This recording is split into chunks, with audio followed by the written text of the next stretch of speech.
bạn riêng dập dơn bằng stir hát là stir nó hát ban cái tuổi đó về trang dương lại là buồn chẳng កីឡាករព្រំសំណាងបន្តពីប្រកួតចប់ជាមួយកីឡាកររុស្ស៊ីដែលឈ្នះបន្ទុកកីឡាកររុស្ស៊ីនោះធ្វើឲ្យអ្នករិះគន់គឺរិះគន់ច្រើនមែនទែនថាកីឡាករព្រំសំណាងហាក់បីដូចជាបាទអ្វីមិនលើសោះបាទខ្លះទៅក៏លើកឡើងថាកីឡាករព្រំសំណាងឈ្នះនេះគឺសមគួរហើយខ្លះទៅថាមិនសមគួរទេសមតែស្មើ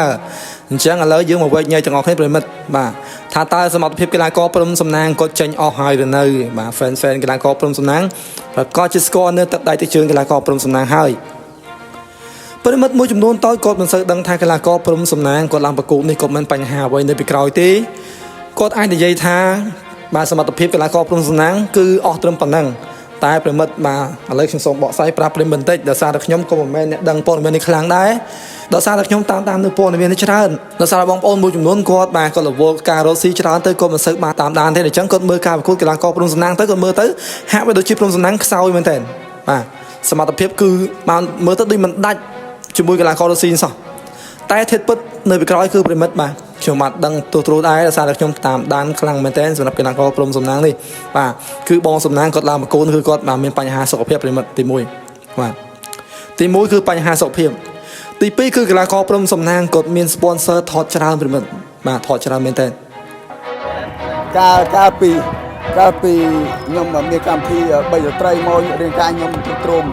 វាអត់ទាន់ទៅបាល់ឡពី3ថ្ងៃរៀងសួរបួខ្ញុំថតហាត់ទៅចុះយើងឈោម8ម៉ោង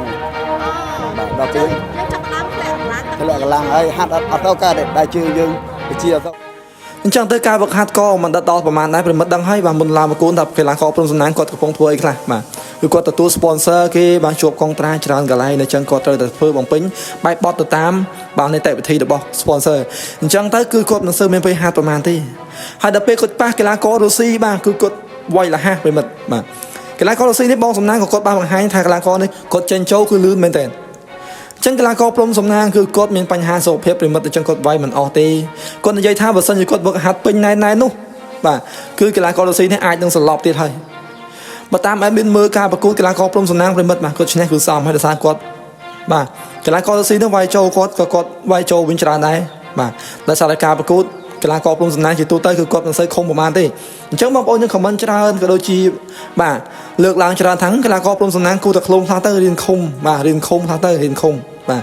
អញ្ចឹងបាទមានជាច្រើនគាត់និយាយថាកីឡាករព្រំសំណាងគាត់វាយជានិច្ចការគឺមិនដែរខំទេបាទគឺបច្ចេកទេសការវាយរបស់គាត់គឺបែបនេះឯងក៏មិនសូវខំទេអញ្ចឹងការប្រកួតនេះកីឡាករព្រំសំណាងក៏បានបង្ហាញច្បាស់ហើយដោយសារតែគាត់មានបញ្ហាសុខភាពសង្ឃឹមថាបងប្អូនទាំងអស់គ្នាបាននឹងយល់ផងដែរបាននៅតែគាំទ្រក៏ដូចជាសាទរនៅការប្រកួតមួយនេះបាទសម្រាប់អេមីនគឺគាត់ខំណាស់ប្រិមិត្តខំមែនតើមួយវិញទៀតនោះគឺគាត់តាំងពី3ស្ត្រីមកគាត់បញ្ហាសុខភាពគាត់គឺទត់ទ្រោមមែនតើដល់អញ្ចឹងគឺពិបាកម៉ាស់ប្រិមិត្តពិបាកប៉ះរុស្ស៊ីខ្លាំងទៀតគឺពិបាកមែនតើពិបាកអញ្ចឹងប្រិមិត្តអាចស្ដាប់មើលនេះគាត់និយាយប្រិមិត្តមកគាត់ហាត់មិនដល់ទេហើយសម្រាប់តែប្រិមិត្តដែលតាមដាននៅព័ត៌មានបាទខ្ញុំបានធ្វើប្រិមិត្តគាត់จะដឹងហើយថាកីឡាករព្រំសំណាងគាត់បាទមានបញ្ហាសុខភាពសូម្បីបងប្រុសអេដមីនកំសងក៏គាត់សម្ភាសកីឡាករព្រំសំណាងដែរមុនឡើងប្រកួតថាកីឡាករព្រំសំណាងនឹងមានអ្វីបាទដើម្បីបាទតាមផ្ញើក៏ដូចជាមានទំនុកចិត្តអ្វីខ្លះពេលនោះបងសំណាងគាត់និយាយថាគាត់មិនសូវមានទំនុកចិត្តប្រមាណទេបាទការប្រកួតនេះដោយសារតែគាត់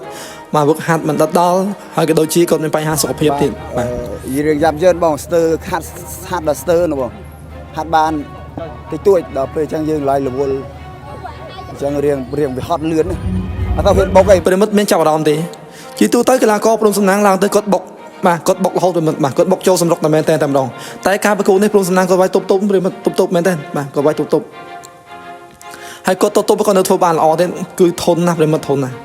ហើយក៏ដាប់ដៃកីឡាកររុស្ស៊ីលះណាស់ប្រិមិត្តចេញចូលលះមែនតែបើសិនជាខុសពីព្រំសំណាងប្រិមិត្តដេកបាត់ហើយប្រិមិត្តអើយចូលច្រើនបាទចូលច្រើនហើយព្រំសំណាងយើងក៏វាយចូលច្រើនវិញដែរបាទទឹក3បាទយុជង្គង់សັບយកតែម្ដងបាទទឹក1ទឹក2យើងមើលទៅបាទយើងហាក់បីដូចជាកីឡាករបាទព្រំសំណាងយើងមើលទៅដូចមិនសូវថាវាយចូលតែយើងមើលរូបភាពយឺតក៏ដូចជាបាទប្រិមិត្តអាចមើលវីដេអូវិញសាមអីបានបាទមើលទៅគឺកីឡាករព្រំសំណាងយើងគាត់ឈ្នះសមហើយបាទឈ្នះសមបាទតែប្រិមិត្តយើងលើកឡើងថាបាទបើស្មើក៏សមអញ្ចឹងត្រង់ហ្នឹងគឺខ្ញុំមិនហ៊ានថាអូស្មើបានសមឈ្នះក៏សមហើយខ្ញុំមិនហ៊ានទេដោយសារតែបងប្អូនទាំងគ្នាបាទយើងអាចបញ្ចេញមតិទាំងអស់ថាសមនឹងស្មើថាសមនឹងឈ្នះថាសមឬមិនសមយ៉ាងណានោះប្រិមិត្តអាចគិតតាមការគោលបានខ្ញុំបាទគាត់ជាអ្នកអធិប្បាយធម្មតាទេបាទនៅបញ្ចេញអារម្មណ៍របស់ខ្ញុំតែប៉ុណ្ណោះ អញ្ចឹងកីឡាករអប់រំសំណាងប្រិមិត្តទាំងអស់គ្នាបាទគាត់បានបង្ហាញអារម្មណ៍គាត់ហើយបាទមានថាប៉ុណ្្នឹងទេសង្ឃឹមថាបងប្អូនបាទចូលរួមលើកស្ទូលក៏ដូចជាបាទលើកទឹកចិត្តទៅដល់រូបគាត់ផងដែរបាទគឺគាត់ប្រឹងប្រែងដើម្បីគុណខ្មែរណាស់បាទអញ្ចឹងភក្ត្រា KA គុណខ្មែរមានជប៉ុនមានតែប៉ុណ្្នឹងទេប្រិមិត្តបើសិនជាខ្ញុំបាទលើកទៅខុសទាស់ត្រង់ណានោះសូមមេត្តាខន្តីអភ័យទោសផងខ្ញុំបាទសន្យាថានឹងរកអ្វីដែលថ្មីៗដើម្បីចែកជូនដល់ប្រិមិត្តសម្ដាប់ជាបន្តទីតែម្ដងអញ្ចឹងមកពេញចិត្តកុំភ្លេចចុចវិជានិងពី Subscribe ម្នាក់មួយផងបាទជាចុងក្រោយសូមអរគុណសូមគោរពលា